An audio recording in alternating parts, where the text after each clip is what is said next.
بہت جلد جڑ جائیں گے. میں استقبال کرتا ہوں گروپ کیپٹن اتم کمار دیوناتھ جی کا. خیر مقدم ہے.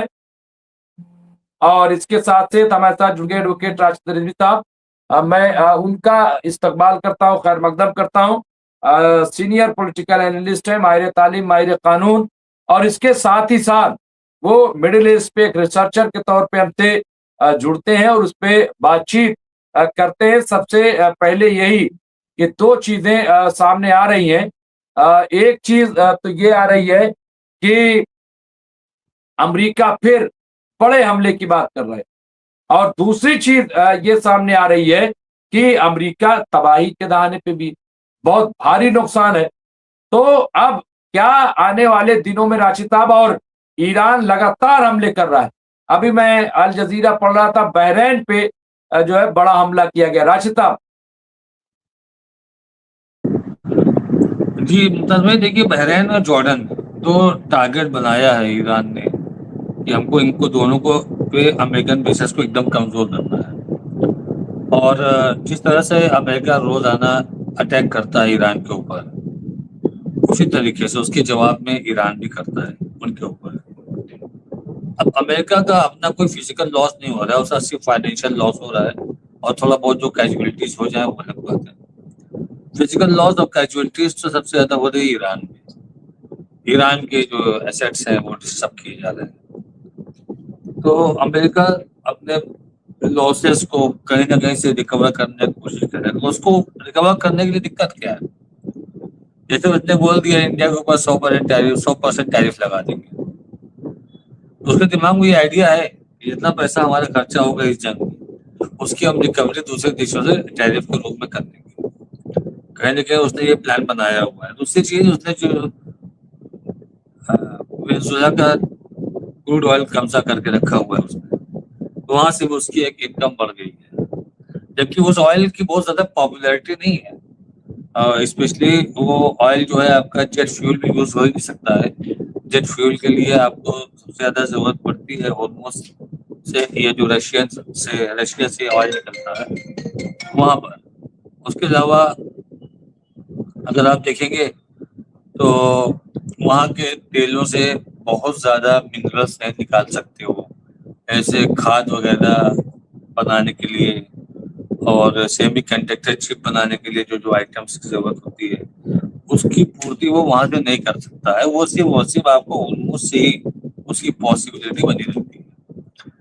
تو ہرمز بہت بڑا کیندر ہے, اور ہرمز جب تک ڈسٹرب رہے گا تیل کے ریٹ بڑھتے رہیں گے. دیکھیے آپ نے دیکھا ہوگا وینزویلا میں تیل جب بند ہو گیا تھا تو شیئر مارکیٹ پر تیل کا اتنا اثر نہیں پڑا تھا, لیکن جیسے ہرمز پہ کوئی دقت آتی ہے تو آپ دیکھیے کروڈ آئل کہاں سے کہاں پہنچ جاتا ہے. 30%, 40%, 50% تک بڑھ جاتا ہے اس کا ریٹ کروڈ آئل کا پر بیرل. ابھی 70 میں آ گیا تھا, پھر پہنچ گیا 105 میں, یعنی $35 اکٹھا پڑ گیا. اس کو آپ کہہ سکتے ہیں کہ 50% بڑھا, 50% بڑھا. یہ چیز آپ کا وینزویلا سے نہیں ملتی ہے. امریکہ کا یہی انٹینشن ہے کسی طریقے سے ہرمز پہ قبضہ کرو, اور قبضہ کر کے وہاں پر تیل پر اپنا کنٹرول جما لو. کیونکہ جب یہ وہاں پہ پرانی سرکار تھی اس کو امریکہ نے اپدث کیا تھا, پرانا رجیم چینج کیا تھا, شاہ کو بیٹھایا تھا. اس کے بعد انہی لوگوں نے ان جزیروں کو اوپر بہت کام کیا, کروڈ آئل نکالنے کے لیے مشنریز فٹ کی, سب کچھ ہو کے کیا, اور تیل نکالنے لگے. اب پورے تیل کو خود کنٹرول کیے ہوئے تھے, تیل ان کا خود بیچتے تھے, اور بھی کی طرح تھوڑا بہت پیسہ شاہ کو دے دیتے تھے. وہ اس میں خوش تھا کہ اس کو ایک سستا ملی ہے. ایران کے لوگ بھوک مر رہے تھے, وہاں ایک بھوکمری ایسے حالات ہو گئے تھے, بہت دقتیں آ گئی تھی, بارش نہیں ہو پا رہی تھی. ویسے بھی ایران میں بارش بہت زیادہ نہیں ہوتی ہے. تب وہاں پر ایک احتجاج ہوا کہ لوگ بھوکمری کی نوبت آ گئی تھی وہاں پر, اور شاہ نے بہت بڑا فنکشن کیا, ایک دم بہار علاقے کو پورا شہر کی طرح بنایا, پورا پیسہ پھونکا پبلک کو, عوام کو ایران کی وہ چیز ناگوار گزری. وہاں سے جو چالو ہوا وہاں کے ستا پریورتن, رجیم چینج کا انقلاب. تو انقلاب آتے ہی, رجیم چینج ہوتے ہی امریکہ ایران کا سب سے بڑا دشمن بن گیا, یا ایران امریکہ جو ہے وہ ایران کا دشمن بن گیا. اب اس کے ہاتھ سے وہ سارے ایسے نکل گئے جو اس کی اکانومی کو اسٹرانگ کر سکتے تھے. تو ڈونلڈ ٹرمپ اسی پہ لگا ہوا ہے کہ وہ ہم نے بنایا ہے, اس میں میرا حق ہے, ہم اس کو لے کے رہیں گے. باقی آپ بتائیے اتنے دنوں سے جو جنگ چل رہی ہے, 10 دن 12 دن, اتنے دنوں میں 13 دنوں میں کتنے دن بعد اس نے کیا نیوکلیئر بم کی؟ بتائیے. اس نے کتنے دن بعد کیا ہے ان 2 مہینوں میں یورینیم کی؟ اس کا ٹارگیٹ گھوم پھر کے آپ کا آتا ہے ہرمز, اور ہرمز کو اس نے کیپچر کرنے کے لیے بنا رکھا اپنا ٹارگیٹ کہ ہرمز پہ ہمارا رائٹ ہو جائے. کبھی بولتا ہے کہ وہاں سے ہم ٹول لیں گے 20%, کبھی بولتا ہے کہ ہم ایران مل کے وہاں سے بہت پیسہ کمائیں گے ہرمز سے. تو اس کی نیت میں ہی ہے وہ چیزیں کہ وہ کسی طریقے سے ہرمز کو کنٹرول کرے یا کنٹرول کر کے وہاں سے پیسہ کمائے, اس کو کیپچر کرے. یہاں تک کہ وہ چاہتا ہے کہ ایران کے جتنے بھی آئل فیسلٹیز ہیں وہاں پر ایران امریکہ کے ساتھ 50% کی پارٹنرشپ کر لے, جیسے کہ باقی سامنے کے دیشوں نے سرنڈر کر دیا ہے. اب آپ کا پرشین سی ہے, پرشین سی کی ایک طرف ایران ہے اور سامنے لائن سے آپ اسٹارٹ کریں گے اگر کویت ہے, بحرین ہے, قطر ہے, یو اے ای ہے, عمان ہے, یہ لائن سے ہر جگہ اپنا انٹرفیئرنس پلس سعودی عرب ہے. تو اپنا ہر جگہ اس نے کنٹرول رکھا ہے امریکہ نے. ایران کو ٹچ نہیں کر پا رہا ہے. کوشش تو بہت سالوں سے چل رہی ہے, یہاں تک کہ ڈیلٹا فورس بھی آئی, وہ بھی منہ کی کھا کے چلی گئی. بہت کوشش کی انہوں نے, لیکن ایران کو کنٹرول نہیں کر پا رہے. تو ان کا موٹیو ہی صرف یہی ہے ایران کا تیل. ابھی ایران کہہ دے کہ ٹھیک ہے ہم کریں گے, آپ دیکھیے ایران کو نیوکلیر بم لا کے خود دے گا ڈونلڈ ٹرمپ. ممتاز بھائی, وہ امریکہ سے لا کر کے نیوکلیر بم دے گا, لو رکھو اپنے پاس, تم ہو گئے ہو نیوکلیر پاور. یہ حال ہے. مین موٹیو ہے تیل. جبکہ آپ نے یہ بھی دیکھا ہوگا کہ جب شروع میں ابراہم لنکن وغیرہ آ رہے تھے ان کے ایئر کرافٹ کیریئرز, تو اس وقت ان کو سمجھایا تھا آپ کے اردوغان صاحب نے, جو ترکی کے پریسیڈنٹ ہیں, کہ ایک کام کرو تھوڑا بہت اس کو تیل کا شیئر دے دو, خاموش ہو جائے گا. یہ ایڈوائز دیا تھا اردوغان صاحب نے ایران کو کہ امریکہ کو تھوڑا بہت تیل میں شیئر دے دو, وہ خاموش ہو جائے گا, وہ کچھ نہیں کرے گا, وہ اسی لیے پریشان ہے. تو جو چیزیں پہلے دن سے واضح ہے اس میں بعد میں کوئی رد و بدل نہیں ہو سکتا ہے. وہ تو ایک بہانہ تھا ریجیم چینج کرنا, وہاں بہت ظلم ہو رہا ہے. پھر آپ خود ہی ایکسیپٹ کر رہے ہو کہ ریجیم چینج کرنے والے ہمارے لوگ تھے. آپ خود ہی ایکسیپٹ کرتے ہو ہم نے ان کو ہتھیار دیا. آپ خود بھی ایکسیپٹ کرتے ہو کہ ان لوگوں نے بہت اچھے سے کام نہیں کیا, اور ہتھیاروں کا استعمال نہیں کیا, اور نہ ایران میں ریجیم چینج ہو جاتا. یہ آپ ایکسیپٹ کر رہے ہو. پھر آپ آتے ہو یورینیم کے میٹر پہ کہ ہم یورینیم لے کے آئیں گے, ریجیم چینج کریں گے. وہ ساری چیزیں ایک دم خاموش بیٹھ گئی, سائڈ لائن ہو گئی. اب میٹر چل رہا ہے ہرمز, کیونکہ مین موٹیو آپ کا جو ہڈن آپ کا ایجنڈا تھا وہ ہرمز ہی تھا. ہڈن ایجنڈا آپ کا ہرمز تھا. آپ کو لگا تھا ریجیم چینج ہو جائے گا تو جو ہمارا پٹھو بیٹھے گا وہاں پر وہ ہرمز ہمارے کنٹرول میں دے دے گا. اس لیے آپ نے شروع میں ہرمز کی لائن کو پکڑا ہی نہیں, اور اس لائن کو پکڑ دیا ایران نے. اب ایران کو ایک چہرے کو کھولنا چاہتا تھا, اس نے ہرمز بلاک کر دیا. اب یہ ہرمز پہ آ گئے کہ ہم کو ہرمز کا تیل چاہیے, ہرمز پہ ہمارا رائٹ ہے. ابھی سب بک رہے ہیں. وہ کل بھی بولے ہیں کہ بہت بڑا حملہ کروں گا میں. اب تو یہ کی عادت سی ہو گئی ہے ہم لوگوں کی سننے کی. ڈونلڈ ٹرمپ روز بولتے ہیں کہ بہت بڑا حملہ کروں گا میں. کیونکہ حملے ہوتے ہیں کہ ابھی تک آپ نے چھوٹے حملے کیے تھے, جو آپ بہت بڑا حملہ کریں گے. اب آپ کتنا بڑا حملہ کریں گے؟ صرف نیوکلیئر مارنے باقی ہے, باقی سارے حملے تو آپ کر ہی رہے ہو. دو بھی مار دو آپ. دنیا کے جتنے بھی بدنما کام ہے وہ سب تو آپ ہی کے اس میں ہے, جس میں ہے. پوری دنیا میں کسی نے بھی اگر آج تک نیوکلیئر بم کا استعمال کیا ہے تو وہ آپ نے کیا ہے, امریکہ نے کیا ہے. بہت لوگ بول رہے ہو کہ ہم نیوکلیر پاور ہے, انڈیا نیوکلیر پاور ہے, پاکستان نیوکلیر پاور ہے, رشیا نیوکلیر پاور ہے, چائنا نیوکلیر پاور ہے, سب نیوکلیر پاور ہیں, لیکن کسی نے کسی پر نیوکلیر نہیں مارا, لیکن آپ نے مارا.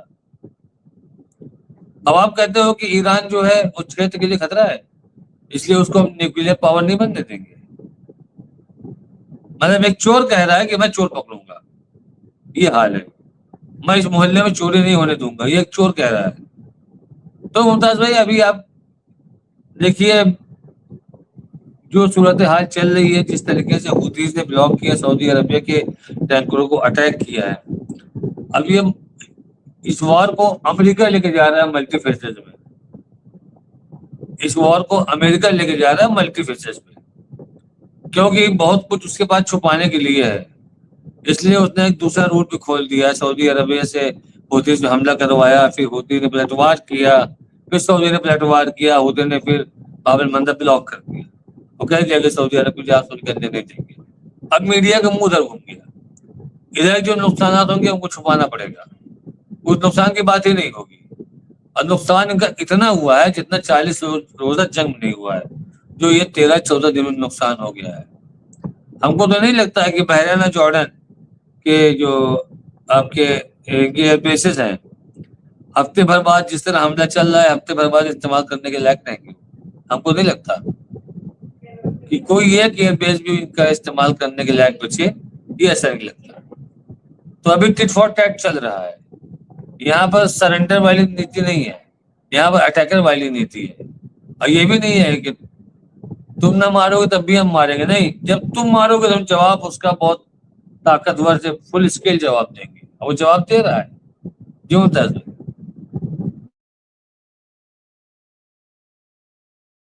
بالکل صحیح کہہ رہے ہیں, جواب بھرپور مل رہا ہے. اور ایسا نہیں ہے کہ ایران جو ہے وہ دب گیا ہے, بلکہ ایران بھی اب اپنی جو ایک حکمت عملی ہے اس سے کام کر رہا ہے. کیونکہ خبر یہ ہے کہ ایران اب اپنے گرفت جو ہے سیریا میں بنا رہا ہے, کیونکہ ایران کے لیے بہت امپورٹنٹ ہے راشد صاحب کی وہ سیریا پہ اپنی گرفت بنائے, کیونکہ سیریا کے تھرو بہت ساری چیزیں ایسی ہیں. تو اور یہی گھبراہٹ دیکھیے امریکہ کی ہے, یہی گھبراہٹ اسرائیل کی ہے. لیکن اسرائیل راشد صاحب اسرائیل پہ جس طرح کا کنٹرول, حالانکہ اب اس طرح سے چیزیں نہیں آ رہی ہیں, لیکن مجھے نہیں لگ رہا ہے کہ اسرائیل اب بھی کنٹرول میں. راشد صاحب دیکھیے اسرائیل کسی کے کنٹرول میں نہیں ہے, امریکہ اسرائیل کے کنٹرول میں ہے. کیونکہ جس طریقے سے جینوسائیڈ وہاں پہ چل رہا ہے, ابھی ریگولر چل رہا ہے, تو کیا ہوا ڈونلڈ ٹرمپ کے سیز فائر کا, کیا ہوا امریکہ کے سیز فائر کا, اور ایک اسرائیل سے وہ کتنے بار سیز فائر کروائیں گے, کتنے بار کروائیں گے. انہوں نے غزہ کا سیز فائر کیا تھا, اس کے بعد کیا ہوا, اس کے بعد کم سے کم 1500 لوگ مارے جا چکے, 1000 لوگ مارے جا چکے غزہ کے سیز فائر کے بعد. لبنان کا سیز فائر ہوا, کیا ہوا, کہ ابھی حملہ نہیں کر رہا ہوں. اگر دونوں جگہ اس کے ہاتھ باندھ دیے جائیں گے تو یہ سیریا میں اٹیک کرے گا.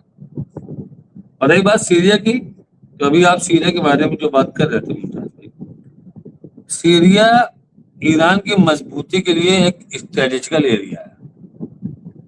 آپ یہ سوچئے ابھی تک 2-3 ٹرک مال پکڑا گیا ہے جو ٹینکر میں لد کے جا رہا تھا, آئل کے, کروڈ آئل کے ٹینکر میں لد کر کے جا رہا تھا. اس کو سیرین آرمی نے پکڑ لیا, پکڑ کے سارا مال نکالا. وہ سب وہی مال تھے جو حزب اللہ یوز کرتا ہے, اور یہ بھی کہا گیا کہ لبنان جا رہا تھا حزب اللہ کی مدد کے لیے.